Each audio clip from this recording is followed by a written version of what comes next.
25 फरवरी रविवार को प्रधानमंत्री नरेंद्र मोदी गुजरात में बने ओखा और बेट को जोड़ने वाले सिग्नेचर ब्रिज सुदर्शन सेतु का उद्घाटन करेंगे। ये देश का सबसे बड़ा सिग्नेचर ब्रिज है और ये समुद्र पर बना है। ये नवनिर्मित पुल बेट द्वारकाधीश मंदिर जाने वाले श्रद्धालुओं और स्थानीय निवासियों के लिए बेहद सुगम होगा।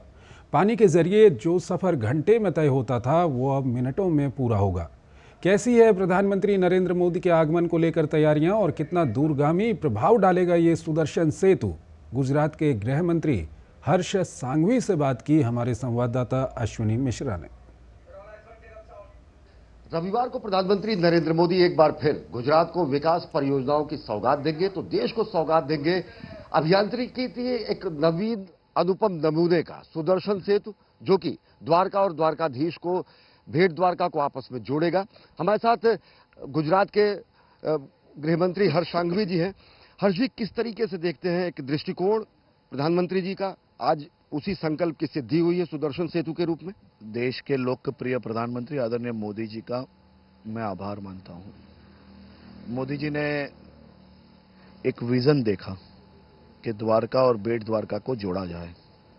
देश और दुनिया भर की कई एजेंसीज यहाँ पे सर्वे की गई और ये सर्वे के माध्यम से अनेक लोगों ने ये जो समंदर है वो समंदर की तेज लहरें और जिस प्रकार की परिस्थिति यहाँ पे है उसको देखते हुए ये ब्रिज बनाना एक बहुत ही मुश्किल कार्य है और इसको बनाना कई लोग ये मान रहे थे और कई हमारे भविष्यवाणी करने वाले पंडित ये कह रहे थे कि ये ब्रिज का काम जरूर चालू होगा लेकिन उसको पूर्ण कभी नहीं कर पाएंगे।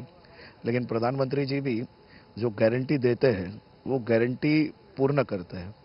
सर, एक चीज और जानना चाहेंगे, बहुत अगाध श्रद्धा का केंद्र तो द्वारकाधीश का ये मंदिर है। ये किस तरीके से धार्मिक पर्यटन के साथ साथ पर्यटन और विश्व मानचित्र पर स्थापित होगा? क्योंकि लंबे समय तक लोग पानी के जहाज या नौका के माध्यम से आते थे, अब तेजी से पहुंच सकेंगे। विकास कैसे गति मिलेगी? नावों से आना जाना उसमें जो दिक्कत होती थी उसमें कई लोग अपने बुजुर्ग माता पिता की मनोकामनाएं पूरी नहीं करवा सकते थे, लेकिन उनके बेटे मोदी जी ने उनकी मनोकामना पूरी करने के लिए ब्रिज बनवाया है। अब मेरे देश के द्वारकाधीश जी के किसी भी भक्तों को किसी भी प्रकार की मुश्किल द्वारका में नहीं होगी। सर, प्रधानमंत्री जी का विजन है कि विकास और विरासत दोनों को समेटे रखना। धार्मिक पर्यटन तो है ही, किस तरीके से रोजगार स्वरोजगार भी बढ़ेगा इस पूरे क्षेत्र में? विकास और विरासत का सबसे बड़ा नमूना ये सुदर्शन सेतु ब्रिज है। सुदर्शन सेतु ब्रिज महाभारत, रामायण, गीता, खासतौर पे गीता के श्लोक से लेके आर्टिफिशियल इंटेलिजेंस तक की सभी टेक्नोलॉजियों के उपयोग से बना हुआ ब्रिज है। मेरे देश के युवा जब ये ब्रिज से पसार होंगे तो उन्हें भविष्य में और आज के युग की टेक्नोलॉजी का भी अंदाजा आएगा और मेरे देश की संस्कृति और खासतौर पे गीता के पाठ भी पढ़ने मिलेंगे।